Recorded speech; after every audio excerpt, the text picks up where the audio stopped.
For you, I'd do whatever it takes. Especially treason. Welcome to WatchMojo, and today we're looking at some of the most gruesome and horrific deaths ever recorded. So I think no man in a century will suffer as greatly as you will. John Patrick.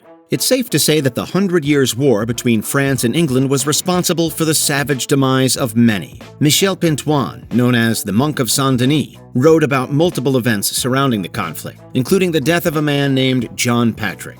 A representative of Scotland, Patrick was seized by rebels while traveling through France. And though he was perhaps not even a direct participant of the war, the ambassador's captors decided to make an example out of him anyway. Admit the murder.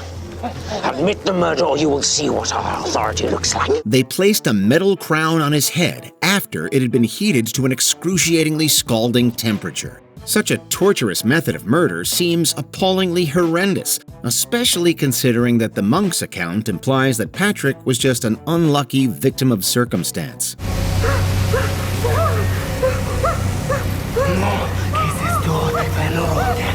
The Radium Girls. Unfortunately, not all of history's worst deaths were over quickly. Radiation poisoning has been among them, and a group of female factory employees fell victim to this in the 1920s. Known now as the Radium Girls, these women unknowingly ingested radium from luminous paint that they were assured was harmless. The radium painters weren't given much in the way of protection. In fact, workers were encouraged to use their lips and tongues to shape the tips of their brushes. Soon, the effects of the radium showed up in the health of the workers. Exposure caused serious health problems, including bone deterioration, tooth decay, sterility, anemia, and cancer. Some of the workers sought litigation against their employers, who were unwilling to accept responsibility. 5 victims in New Jersey ultimately received settlements, though the insidious medical issues eventually claimed their lives. The court cases now hold historical significance because of their assistance with developing labor laws and women's rights, though it makes the casualties no less tragic. Dial painters have already died of inexplicable causes. One of them was my sister. Do you believe that? Ugolino della Gherardesca. Ugolino della Gherardesca was a 13th century Italian nobleman caught between 2 warring families and the powers they controlled. He navigated the politics as well as he could, rising to great prominence in Pisa. Food riots in 1288 led to a fatal mistake. During the chaos, Ugolino killed the nephew of the archbishop. The archbishop and Ugolino's enemies seized the opportunity to cast him down. He was ultimately detained in a tower with his 2 sons and 2 grandsons. After a few months, the archbishop ordered that the keys to their prison be thrown into the Arno River. Ugolino and his family were left to slowly starve to death. Dante Alighieri immortalized Ugolino's suffering in his Inferno, ensuring this tragic story would echo through the ages. Brunhilde of Austrasia.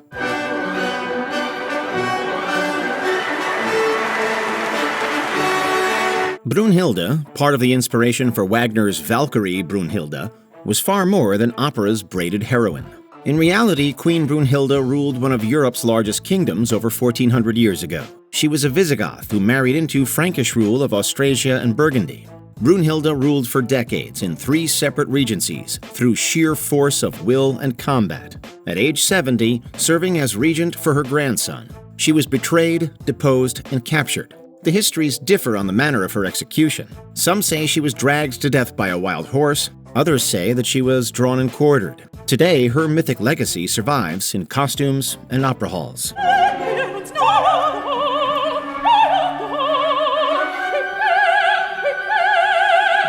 Saint Cassian. Saint Cassian of Imola represents every teacher's worst nightmare.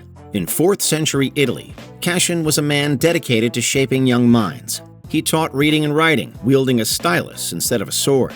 When he refused to engage in an activity which went against his Christian faith, the Roman authorities condemned him to an unthinkable fate. His executioners, his own students. Resenting his past punishments and bent on revenge, they tied him to a stake. Armed with their pointed styluses, the tools of their lessons, they stabbed him. The countless shallow wounds prolonged his agony in what became one of history's most excruciating martyrdoms. You know, I really hate children. Simon Anabar of Adumarois. Simon Anabar of Adumarois, a Flemish nobleman, became a tragic figure in the annals of medieval history. In 1302, he expressed his belief that the Count of Flanders deserved rulership over parts of Artois. He was subsequently dragged out of a tavern and convicted of treason against France. You're under arrest for treason. Treason? But I love France! His sentence was a horrific display of medieval justice, breaking on the wheel. The breaking wheel was essentially a large wooden wagon wheel that sometimes had iron spikes attached to the outer edge. First, he was bound to a large wooden wheel. Next, the executioners broke his limbs with a large, heavy club. Anibar was still alive when his limbs were broken. After this punishment, he was drawn and quartered. His execution certainly taught a lesson in the cruel ministrations of medieval French justice. Inalchouc, governor of Otrar. Inalchouc, the ruthless governor of Otrar, made one of the most insanely stupid mistakes in human history. Haughty and arrogant, he scoffed at a trade caravan sent by Genghis Khan in 1218. He murdered the messengers and dismissed the potential threat. No man, Persian or Greek, no man threatens a messenger. He would ultimately be rewarded with brutal execution as his nation burned around him. The Mongols under Genghis Khan soon besieged the city of Otrar, a siege that lasted 5 long months. Suffice it to say that Khan was less than pleased with Inalchouc's disrespect and cruelty. He laid a long and bloody siege to Otrar, after which Inalchouc was captured. While the exact method of his execution is uncertain, it's widely believed that he was killed by having molten silver poured into his eyes and ears. Story about him executing Inalchouc by pouring molten silver in his mouth, eyes, and ears could well be true. Some historians doubt it, but that's what was written, and let's face it, Inalchouc was never going to get anything but a grisly death. Tupac Amaru II. I see no changes, all I see is racist faces. Misplaced hate makes disgrace to races. I wonder what it takes to make this. No, we're not talking about that Tupac, though the famed American rapper was named for this legendary Peruvian revolutionary. He was instrumental in inspiring the Inca rebellion against Spanish colonists in 1780 South America. When finally captured, Tupac's final fate involved psychological and physical suffering. To the death! No! To the pain. The Spanish insisted that Tupac watch the agonizing execution of his wife and other family members before he endured his own physical disfigurement. First, Amaru lost his tongue. Then he had each of his major limbs tied to 4 horses, which were sent running in opposite directions. When that still did not defeat him, the fallen leader lost his head, with his parts tragically displayed for all to see. All said, at least Tupac Amaru was a tough takedown. King Edward II. One day you will be a king. At least try to act like one. King Edward II of England led a turbulent life marked by political failures and scandal. Ascending the throne in 1307, Edward's reign was defined by his controversial relationships with favorites like Piers Gaveston, which are widely presumed to have had a sexual component. His political enemies, most notably his wife, Isabella, used his military defeats, most notably at Bannockburn, to undermine his authority. Your son will not sit long on the throne, I swear it. 20 years after taking the throne, Edward was forced to abdicate in favor of his son, Edward III, and was imprisoned. His death later that year is infamous for its alleged brutality. Chroniclers claim that he was murdered at Berkeley Castle with a red-hot poker, though the truth remains debated. Saint Bartholomew. Saint Bartholomew was one of Jesus Christ's 12 apostles. He's remembered as a devoted preacher, carrying Christianity to distant lands, and said to have traveled across the known world, from India in the east to Armenia and Azerbaijan in the west. He spread the gospel, despite relentless opposition, eventually leading to his martyrdom. Tradition holds that Bartholomew was captured in Armenia by those outraged at his conversions. Refusing to renounce his faith, he was subjected to savage torture. He was reportedly flayed alive and then beheaded. Today, Saint Bartholomew is venerated as a patron saint of tanners and leatherworkers, a nod to the method of his execution. Blackbeard. Englishman Edward Teach is perhaps better known by his nickname Blackbeard. Blackbeard terrorized the seas of North America in the early 18th century with his ship Queen Anne's Revenge. But his notorious adventures came to an end on November 22, 1718. The governor of Virginia had ordered Blackbeard's capture, and he was attacked by Lieutenant Robert Maynard and his crew. According to Maynard himself, quote, he fell with 5 shot, seek, in him, and 20 dismal cuts in several parts of his body. His body was carelessly thrown into the water, and his head was attached to the bowsprit of Maynard's ship. It then stood for several years in Chesapeake Bay as a public warning against piracy.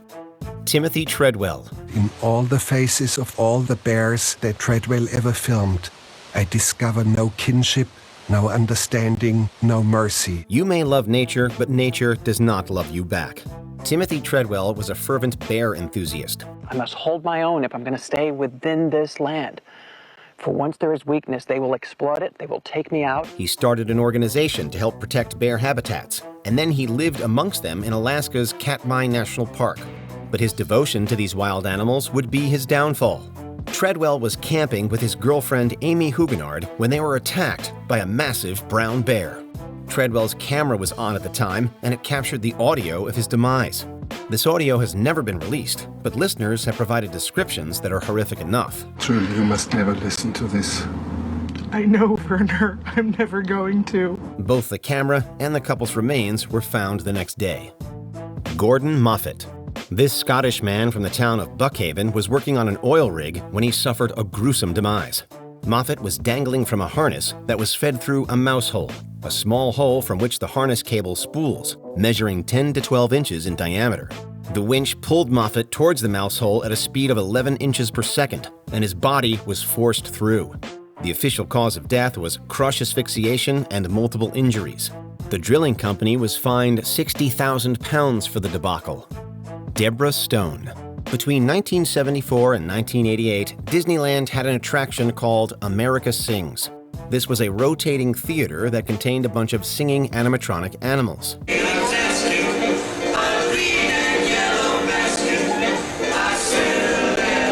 The attraction was open for just 9 days before tragedy struck. An employee named Deborah Stone was in the wrong position when the stage began to move. As a result, she was crushed between the rotating and the stationary walls. Stone reportedly screamed, but theatergoers thought it was part of the show.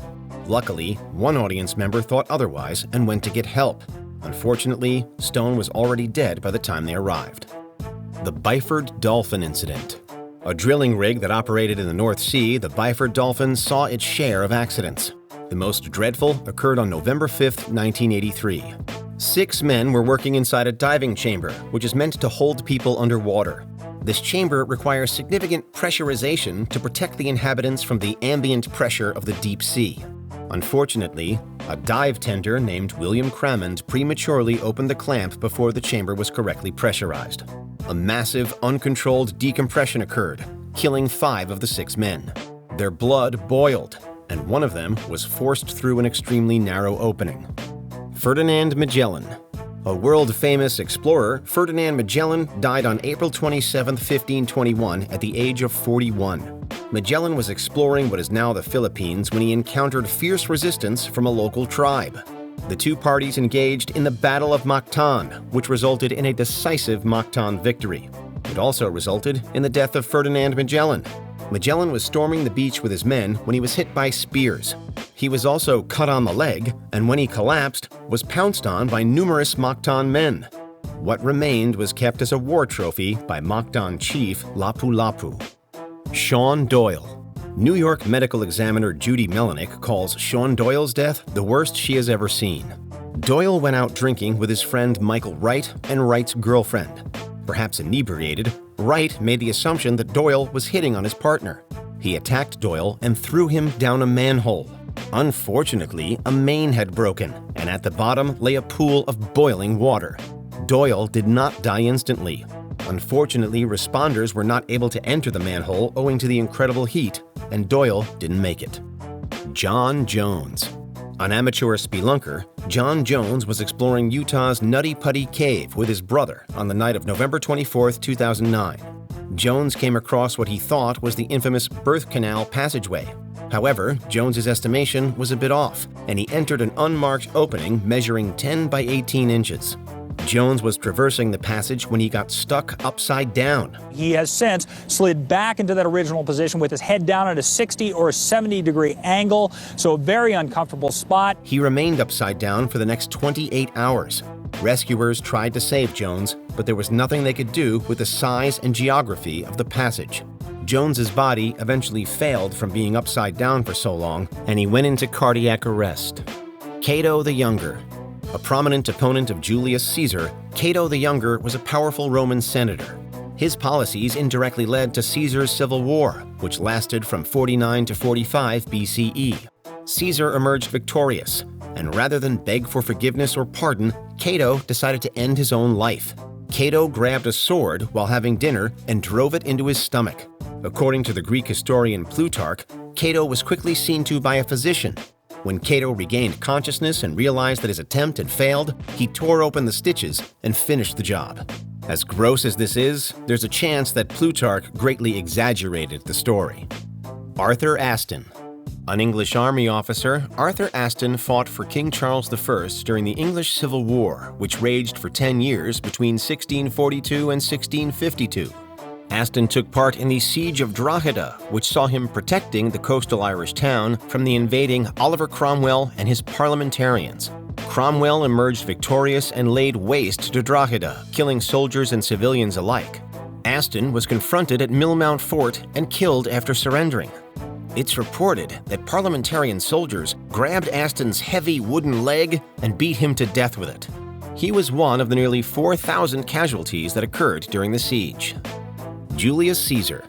Serving as the dictator of Rome between 49 and 44 BC, Julius Caesar went out in dramatic fashion. Caesar's senators feared that he was growing too tyrannical and was no longer fit to lead the Roman Republic. You were going to consider revoking my brother's exile. I'm still considering it. As a result, they committed what they saw as tyrannicide and killed Caesar in the Curia of Pompey. On March 15, 44 BC, Caesar was stabbed a total of 23 times, and the resulting autopsy theorized that he had died from severe blood loss. What are you waiting for? Now! Now! Despite the numerous stabbings, it's believed that only one of the wounds proved fatal. Caesar's wildly dramatic death was turned into the subject of theater and immortalized in Shakespeare's famous play. Giles Corey. Are you protecting Satan? Confess, you did see attacking spirits! No! I only thought I saw them, but I did not! In the late 1600s, hundreds of people in colonial Massachusetts were accused of witchcraft, and many were killed. I am no witch! You'll burn in hell! A farmer named Giles Corey had it pretty darn bad. Corey was accused of witchcraft but refused to enter a plea. When this happened, the accused would be subjected to a form of torture called peine forte dure. Corey was laid on the ground and large rocks were placed on top of him. The hope was that the increasing weight would cause so much pain that Corey would eventually cave and enter a plea. What say you, Corey? More. Wait. Lay on. But Corey remained silent, and the accumulative weight slowly but surely crushed him to death. The Brazen Bull. Modern historians aren't sure if the Brazen Bull really existed, but it is extensively referenced by an ancient Greek historian named Diodorus Siculus.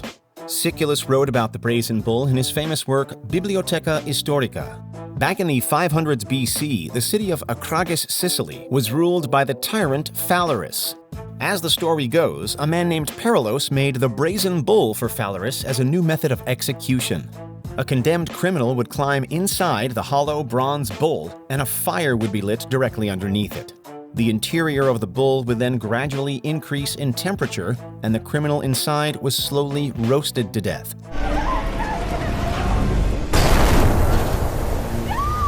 Their screams would then be heard as bull sounds from the outside. David Douglas. A famous botanist from the 19th century, David Douglas is the namesake for the Douglas fir tree of western North America. After traversing the Pacific Northwest, Douglas made his way to Hawaii, and it was here that he would die. Douglas was climbing a dormant volcano called Mauna Kea when he fell into a trapping pit meant for wild cattle. While inside the pit, Douglas was mauled and trampled to death by a wild bull. Not a great way to go. However, suspicion also fell on a local hunter named Edward Gurney. Gurney was the last person to see Douglas alive, money was missing from Douglas's body after it was recovered, and it was Gurney's pit into which Douglas supposedly fell. St. Lawrence. A Christian martyr, St. Lawrence was a Roman deacon under Pope Sixtus II, who served for just 1 year between 257 and 258 AD. The Roman Emperor Valerian persecuted Christians and ordered the execution of its leaders. As a result, many prominent Christians were killed in August of 258, including Pope Sixtus II and St. Lawrence. Legend has it that Lawrence was placed on a gridiron over some coals and essentially cooked to death. As a result, he's now the patron saint of chefs. I should be salted and grilled with a sprinkle of sage. This account was recorded by a poet named Prudentius and St. Ambrose of Milan. However, some modern historians contest this story, arguing instead that Lawrence was decapitated like Pope Sixtus II. William Wallace. William Wallace? Can't be. Not tall enough. Born in 1270, William Wallace has become immortalized in pop culture thanks to Mel Gibson and his seminal film Braveheart. After fighting for Scottish independence, Wallace was named Guardian of Scotland and eventually convicted of high treason by King Edward I of England. That they may take our lives, but they'll never take our freedom! Wallace was sentenced to be hanged, drawn, and quartered. We won't get into the specifics, but suffice to say, quartered is exactly what it sounds like. Following the incredibly graphic and painful execution, Wallace, or what was left of him, was made an example of atop London Bridge. Things were done very, very differently back then. Gheorghe Doja. Medieval Europe was filled with revolts and uprisings, and Gheorghe Doja of Transylvania led one of them. In the early 1500s, Doja led a peasants' rebellion against the nobility of the Kingdom of Hungary. He and his soldiers fought well, but they didn't stand a chance against the kingdom's massive army. Doja was eventually captured, and his execution was crafted to mock his ambitions. Doja was placed on a scalding iron throne and forced to wear a smoldering crown. A crown for a king. He was then made to witness the execution of his own brother. And while Doja was still alive, his body, shall we say, provided sustenance for other prisoners of war. That must have made for one hellish sight. I'll have fries with that. Hisashi Ouchi. Radiation sickness is an extraordinarily painful way to go. And while most people remember disasters like Chernobyl and Fukushima, the worst nuclear-related death started in the Japanese village of Tokai. On September 30th, 1999, technician Hisashi Ouchi was blasted with an enormous amount of radiation. Following the accident, Ouchi immediately felt sick and grew disoriented. While at the hospital, it was discovered that the incident had essentially destroyed Ouchi's immune system and that it was only a matter of time before he died. But his family insisted that the doctors do everything they could, so they kept Ouchi alive for months, despite his body literally withering away. After numerous resuscitations, Ouchi finally died of a massive heart attack. Grigory Rasputin. Rasputin! Rasputin! This man has a reputation for being incredibly hard to kill, a reputation that is buoyed by the likes of the animated Anastasia movie and that super catchy Boney M song. Rasputin was a supposed mystical healer who found himself in the social circles of Russian nobility. Accounts of his last stand are exaggerated, but yes, he certainly did experience a prolonged and painful death. Time to dance on your graves. First, he ate cake and drank wine that had been laced with cyanide. Nothing happened. Conspirators dropping pretenses, he was then shot in the chest. He collapsed, but ultimately survived.